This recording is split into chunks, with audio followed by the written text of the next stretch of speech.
With social media sites being used by 1/3 of the entire world, they've clearly had a major influence on society. But what about our bodies? Here are 5 crazy ways that social media and the internet are affecting your brain right now. Can't log off? Surprisingly, 5 to 10% of internet users are actually unable to control how much time they spend online. Though it's a psychological addiction as opposed to a substance addiction, brain scans of these people actually show a similar impairment of regions that those with drug dependence have. Specifically, there's a clear degradation of white matter in the regions that control emotional processing, attention, and decision making. Because social media provides immediate rewards with very little effort required, your brain begins to rewire itself, making you desire these stimulations, and you begin to crave more of this neurological excitement after each interaction.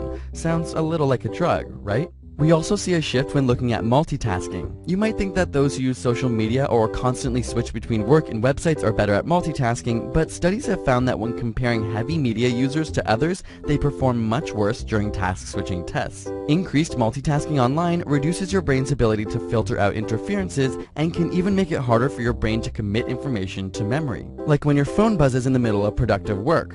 Or wait, did it even buzz? Phantom vibration syndrome is a relatively new psychological phenomenon where you think you felt your phone go off, but it didn't. In one study, 89% of test subjects said they experienced this at least once every 2 weeks.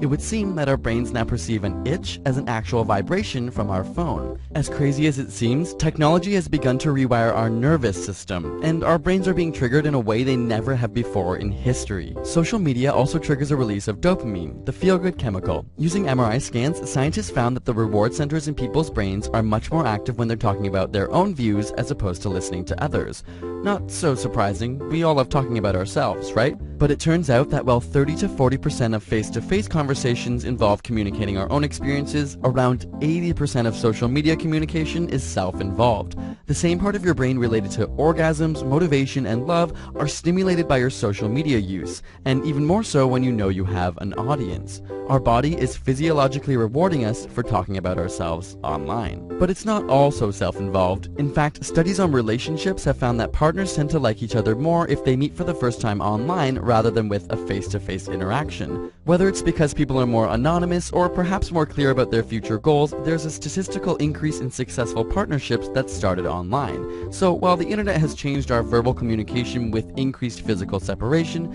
perhaps the ones that matter the most end up even closer. Speaking of social media, we had you ask us questions on Twitter, Instagram, Facebook, Tumblr, Google+, and every other social platform we could find, and did a Q&A video over on